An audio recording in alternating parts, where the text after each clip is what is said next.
15 years, because I've always been into vintage amplifiers, vintage valve amps, old Voxes and Marshalls and all of that, and I amassed quite a collection of these things, and I needed to get rid of them, and I needed an outlet, and somebody else was doing a guitar show in Leeds, and so I hired a van and took all my amps to this show in Leeds, and when I got there, I was just knocked out with the whole concept of it, and they only did it as a one-off. So when they didn't do it the following year, I said, and I went to America. I went to a couple of guitar shows over there, and I just saw that there was a niche in the market, you know, a gap in the market, for somebody to be doing an annual show at least. And so we started the Northwest Guitar Show in Manchester, the Palace Hotel in Manchester. I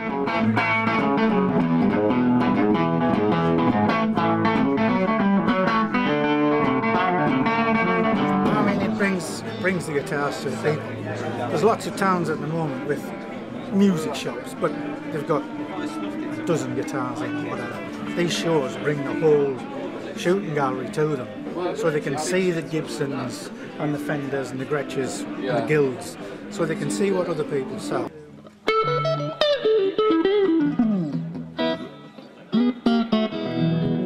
Ain't no way to get along.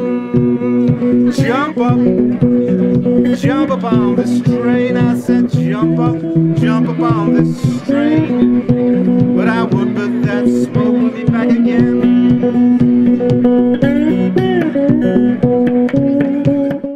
It's cool to come out and so people sort of say, oh, an interesting stand, I've never seen anything like that.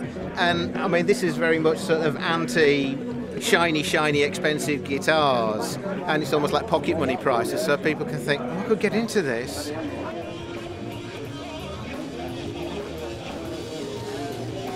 I think they're pretty cool. I think there's a lot of guitar players around here. It's a great area, this. I used to work in Manchester for a year and a half, so I know this area quite well. Pretty funky.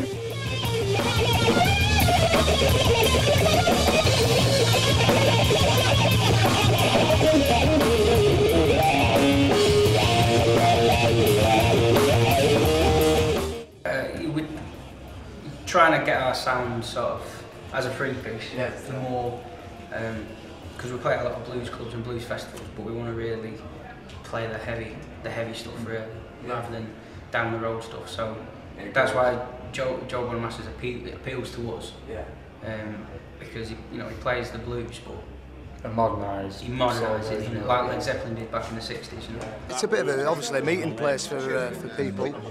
Some people haven't seen each other for a while, and it's just like a bit of a community. There's a nice buzz going on. We do these shows because we just love seeing all the guitars and buying and selling and swapping, you know.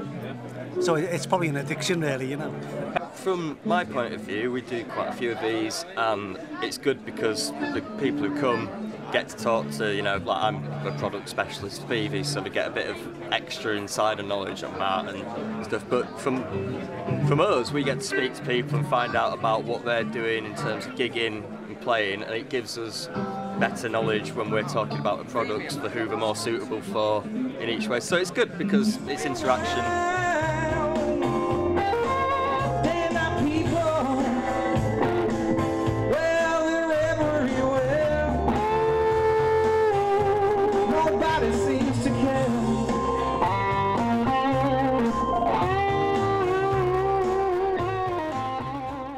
I started endorsing PRS guitars about 5 years ago as a direct contact with Paul Reed Smith, and he basically said, why don't you use my guitars?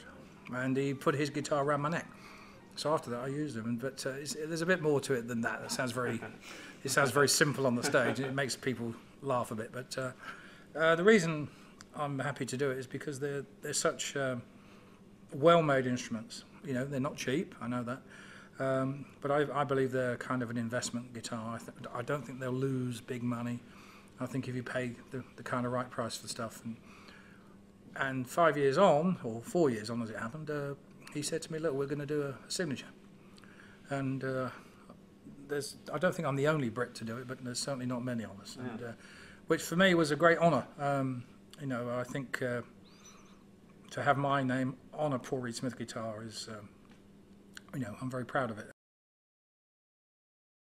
This one is very, very good. I always like, you know, having contact with the people, you know, and I think that sort of comes across. And you know, without these people, you know, out there buying guitars or playing or buying CDs or buying concert tickets and stuff, you know, well, there is no industry. You know, it's easy for us guys, you know, we're the players, you know, we don't have to buy tickets, we don't have to, but people work hard all week, they buy their tickets and they want to go and see a decent show. And I mean, lots of people said today, that's the best £6 I've spent in bloody years, you know, and well, that's great, you know, and it's a nice, you know, it's a accolade to, you know, to me.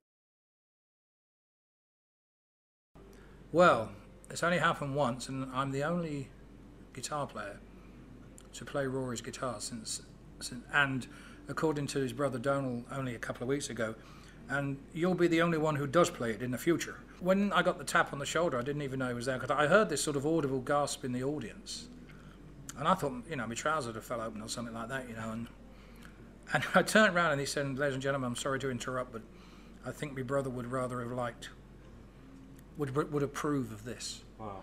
And I, you know, I got a bit of a lump in my throat, I must admit, and I thought, keep yourself together, you're on stage here, you know. And I looked round and there's like 300 grown men older than me in tears in the audience. It was a fantastic opportunity, a privilege, because, you know, I knew Rory well. He was a, you know, he was a friend of mine, but he's also an idol of mine, you know, so it meant a great deal to play that guitar. And I got to tell you, it was quite special playing it, and for reasons I still really can't explain. The guitar, I was using a Strat on the night, you know, because I thought it was respectful to do that, and I plugged the guitar in, and it still has the same strings on as the day that Raw played it, and strings go off, you know, especially when they're in the guitar case. I plugged this thing in, and I'd just restrung my own guitar, and this thing was more vibrant and more happening than the guitar was.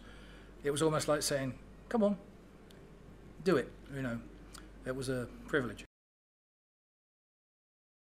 I think the main guy that I'm kind of championing really at the moment is a guy called Davey Knowles, who's a British guy. He lives in America. He's got a band called Backdoor Slam, although I think at this point in 2011 now, I think he may be Davey Knowles' solo artist, but I'm not sure. He has a signature guitar, and he's only 22, you know.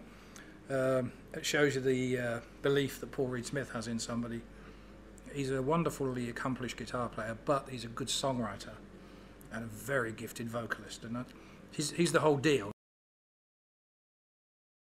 A lot of us are still around because we can all play a bit, and I really do believe what I said earlier in the show. You know, I put a lot of it down to the lack of players who came out of the 80s.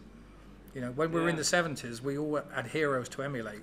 I wanted to be Eric Clapton, I wanted to be Jeff Beck or Peter Green, and in our own way, all my contemporaries, you know, we got to a level, you say, well, I can't be Jeff Beck because he's, you know, Eric Clapton, because they're special. But what I can be is a good pro. And I think that's enabled us, because the phone still rings, but it's not ringing for the guitarist from Curiosity Killed the Cat. You know, I think that's maybe a decent analogy. Maybe he's really busy, I don't know, I didn't mean that personally. If, you know.